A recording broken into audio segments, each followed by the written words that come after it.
They're not silent in Washington this morning. They're happy. They're very happy because finally, at the site of the old RFK Stadium, a new stadium will be built. The D.C. Council approved the project, 11-2, $3.7 billion stadium that will redevelop the RFK site. $1.1 billion in taxpayer money will be devoted to the project. It is a significant investment of private money. Now, look, you know how I feel about public money being used for stadiums. I've gotten to the point, as we see the value of the franchises go up and up and up, it's like, why are the people paying for this? Don't they pay for it with their tickets and their PSLs? Shouldn't the people who actually go to the games be the one who will be subsidizing the stadium? And I look at it this way. In every community where they do this, they do all they can to avoid ever putting the proposal on the ballot. In a democracy, they avoid ever asking the taxpayers generally at the ballot box, do you want to pay for this? They work the back channels because for whatever reason, work in the back channels gets the elected officials to give them what they want. So, good for them, right? If you can pull it off, it's like Tom Brady having two jobs that hopelessly conflict in their objectives. If you can pull it off, good for you. Not so good for the taxpayers, because I guarantee you, if that measure had been put on the ballot in D.C., it's not getting passed. Just like any other place. Look at what happened in Kansas City. April 2024, riding 2 Super Bowl wins. The effort to extend an existing sales tax. No new taxes. Extend an existing sales tax. Read my lips. No new taxes. And the voters said, essentially, piss up a rope. Sorry, Manchester. All right. Gary Cooper. Thank you, Pete. Nowadays, everybody's got to go to shrinks, counselors, and go on Sally Jesse Raphael and talk about their problems. Whatever happened to Gary Cooper, the strong, silent type? That was an American. He wasn't in touch with his feelings. He just did what he had to do. It's dysfunction, this dysfunction, that's dysfunction, Vafangul. Okay. Sorry, Rome. All right. Here we go. Pete, I told you put it in the sheets and I'm going to say it. So, the Commanders are going to get their new stadium. Yes, it is. I found out, Pete didn't know that Vafangul was a curse. I found out when I made the mistake of coming home after my friend, whose parents came straight from Italy, told me that term, and I went home and I asked my mom what it was. Whack! Yeah.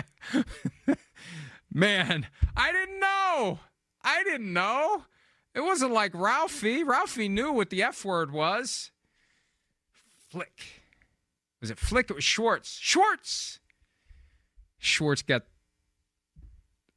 he got the swift justice without knowing what he'd done wrong. That's what happened to me.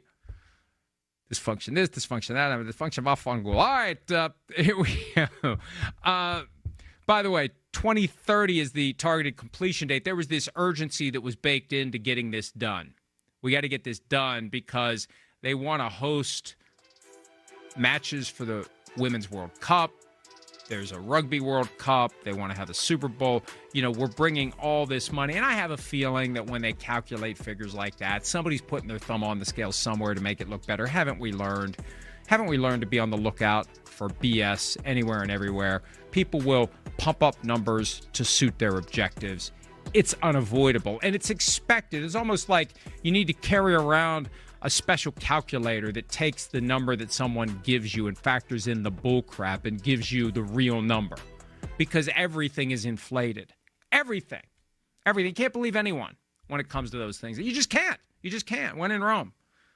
Post-truth America. When in post-truth America, act like the post-truth Americans. Everything gets inflated. So who knows how much money is going to be generated by those. Now, here's where it does get underinflated.